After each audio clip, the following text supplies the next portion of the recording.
Crypto की दुनिया किसी अखाड़े से कम नहीं, जहां आए दिन उठापटक चलती रहती है। इन हलचलों के पीछे भले ही कई खिलाड़ी हों, लेकिन खिलाड़ियों के बीच एक ही सिकंदर है, जिसकी चाल देखकर बाकी खिलाड़ी अपनी चाल बदल लेते हैं।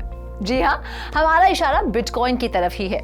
लेकिन इन दिनों जिस तरह क्रिप्टो मार्केट रंग बदल रही है, उसे देखकर लग रहा है कि इस किंग का ताज अब खतरे में है। जी हाँ, जून के अपने लो पॉइंट के बाद बिटकॉइन ने 30% हेल्दी बढ़त देखी है, तो वहीं दुनिया की दूसरी सबसे पॉपुलर क्रिप्टो करेंसी ने बेहद इंप्रेसिव कमबैक दर्ज करते हुए अबाउट 90% की रैली देखी है, और वो भी हाईएस्ट गैस फीस होने के बावजूद। ये तो आप जानते ही हैं कि इथेरियम ब्लॉकचेन पर ट्रांजैक्शन प्रोसेस करने के लिए यूजर्स को गैस फीस पे करनी होती है।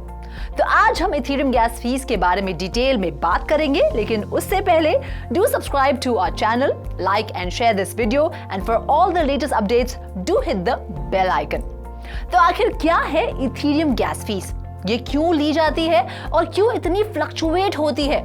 तो कम शब्दों में अगर समझाया जाए तो इथेरियम ब्लॉकचेन पर किसी भी ट्रांजैक्शन को आगे बढ़ाने के लिए या फिर उसे प्रोसेस करने के लिए फी दी जाती है, जिसे गैस फीस कहा जाता है।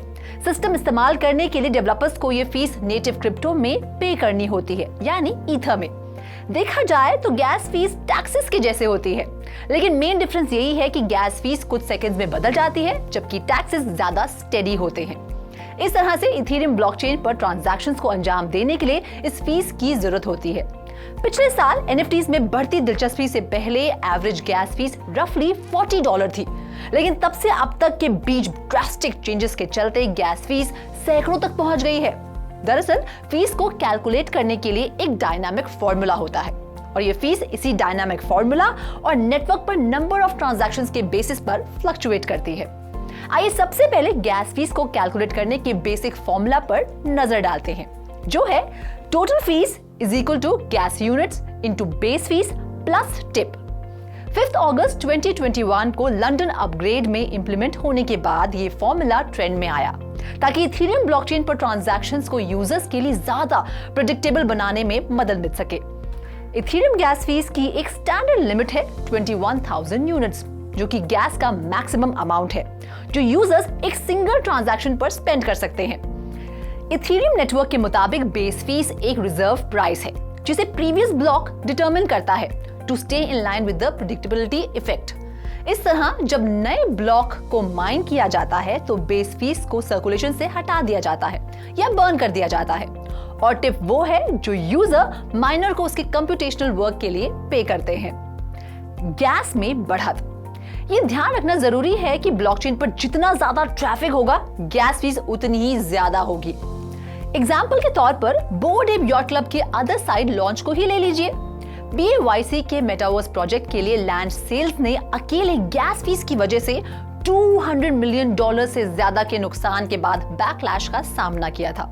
कुछ बायर्स ने बताया कि सेल्स शुरू होने से पहले गैस की कीमत $5,000 थी, जो देखते ही देखते $14,000 तक पहुंच गई। ऐसे में खरीदे जा रहे टोकन की कीमत से ज्यादा थी इथेरियम ब्लॉकचेन पर गैस फीस। तो ऐसे में हाई गैस फीस से बचने का एक आसान तरीका है ट्रैफिक कम होने पर खरीदारी करना, लेकिन इसका मतलब ये भी है कि आप उस डिजिटल आर्ट पीस को मिस कर सकते हैं जिसे आप हासिल करना चाहते हैं।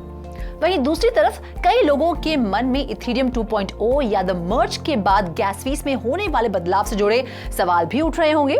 तो चलिए देते हैं इसका भी जवाब। इथेरियम 2.0, सेरेनिटी और ETH2 एक अपकमिंग इथेरियम अपडेट को डिस्क्राइब करने के लिए इस्तेमाल किए जाने वाले फॉर्मल नेम्स हैं, जो ब्लॉकचेन को proof of work verification model से ज्यादा energy efficient proof of stake verification model में ट्रांसफर करेंगे।